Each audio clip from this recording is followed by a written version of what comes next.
Welcome back to Great Day Houston. Okay, he's a title holder in the boxing ring and a champion within his hometown of New Orleans. Now he's ready to be a knockout here in the Houston community. Please welcome professional boxer Regis Prograis. Good morning. Your parents knew what they were doing when they named you Regis, right? Because you're regal. I guess so, yeah. I was named after my uncle. Yeah. Okay, when it comes to boxing, how did you start out? Because it wasn't something necessarily that you were heading for, and somebody noticed something in you. Yeah, well, first off, so I don't know if people believe in this or not, right? But so when I was like, I think 13 or 14, I went to a fortune teller. Oh. And the fortune teller believe in it in New Orleans. Yeah, New Orleans, definitely, because you know, voodoo and all that type of stuff, right? So I went to a fortune teller, and I think it was Halloween, right? So after a haunted house, I went to a fortune teller, and then the fortune teller told me, you're gonna be a real famous athlete one day. You're gonna be a very successful and famous athlete one day. And at the time, I wasn't boxing. Nowhere You're playing close football, which your coaching has said to you, you're not big yeah. enough to really. I was playing. Well, I ran track, played football, basketball, baseball. I did everything. Yeah. Did karate, all that type of stuff. So I didn't know what I was gonna be. And so, anyways, the fortune teller told me that it didn't resonate until years later. So I did, like I said, I did everything. And then how I got into like boxing, I just was a natural fighter. Like ever since I was young, I just loved to fight. And your coach noticed you once and said, wait a minute, he goes, you're actually really good at this. Yeah. And so you went into it, and it's a good thing you did. You're currently the #1 boxer in the world in your super light heavyweight division. There you are right there. Okay, so what's great about this, obviously, is it gives you a bigger voice.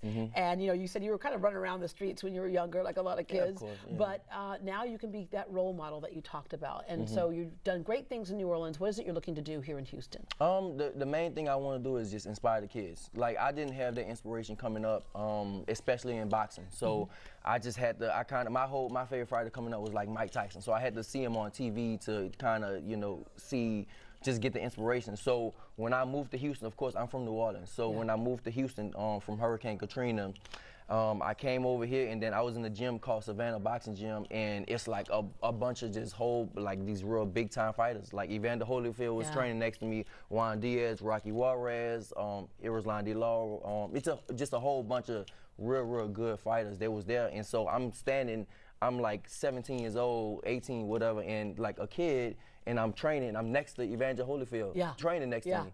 And that's somebody You're like training next to where you want to be. Exactly. Well, past, you know, like, I mean, Evander Holyfield is like a giant in the sport. He made like $500 million in the 80s. So it was like, you know, you stand next to him and you just see that that's a person just like I am. I might start fighting for $500 million. In the 80s, right? Yeah, right? So it's like, you know, I can really do this. You know, he's a person just like I am. He's a human just like I am. So it gave me inspiration. So and the inspiration is what we see right here, the culmination of that inspiration.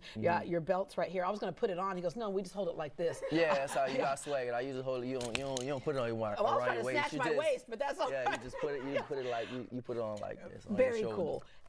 Wind up for us. What message do you want to give kids who are struggling? I mean, you find kids who don't struggle find themselves in trouble as well, but kids who are struggling and looking for a way out. What's your message to them? My main thing is I do it like when I go to a lot of kids, and a lot of kids don't like to hear it, but like I tell them read. Like I'm a big reader, so just kind of find your way. I feel like everybody can find something they love to do in life. So I just went to a school Friday. I forgot, it was on the north side. Real, I don't want to say bad school, but you know they're in a tough situation. Tough situation type of kids, and you know they came up like I came up, basically. You know, like in a rougher environment.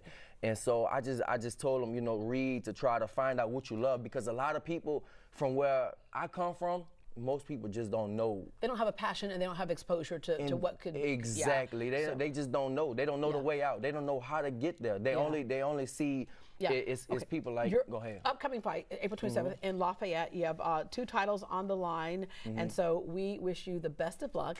Thank you for coming here today, and thank you for spreading your philanthropy here to Houston. For more information on Regis Prograis, his youth programs, and the upcoming fights, just log on to greatdayhouston.com. We'll be right back.